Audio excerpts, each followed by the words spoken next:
একটি ছোট্ট গ্রামে ঈশান নামে একটি সহৃদয় ছেলে বাস করত। স্কুল থেকে ফিরে সে বন্ধুদের সাথে খেলা করত, গ্রামের সকলের উপকার করে বেড়াতো এবং রাতের বেলা বড়দের কাছ থেকে শিক্ষামূলক গল্প শুনত। একদিন নদীতে যেয়ে সে একটি গোল্ডফিশ ধরতে পারে। গোল্ডফিশটি তাকে অবাক করে বলে উঠল, প্লিজ আমাকে যেতে দাও, আমি তাহলে তোমার 3টি ইচ্ছা পূরণ করব। ঈশান অবাক হয়ে রাজি হয়ে গেল এবং সে মাছটিকে ছেড়ে দিল।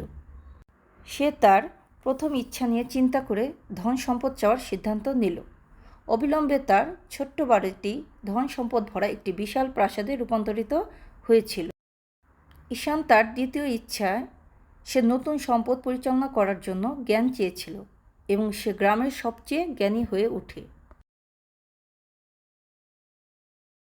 নতুন সম্পদ এবং জ্ঞান থাকা সত্ত্বেও ঈশান অনুভব করেছিল কিছু অনুপস্থিত। সে বুঝতে পেরেছিল সে তার আগের জীবনটাকে খুব মিস করছে। তার বন্ধু বান্ধব, তার জীবনযাপন সব কিছুকেই সে মিস করছে। ঈশান তার চূড়ান্ত ইচ্ছায় গোল্ডফিশের কাছে তার পুরনো জীবন ফিরে পেতে চেয়েছিল, কিন্তু সে যে জ্ঞান অর্জন করেছিল তার সাথে। গোল্ডফিশ তার ইচ্ছা পূরণ করেছিল।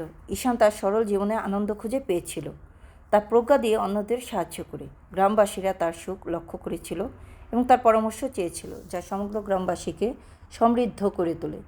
সমগ্র গ্রামে তখন সুখ শান্তি বিরাজ করছিল এবং সবাই আনন্দে বসবাস করছিল।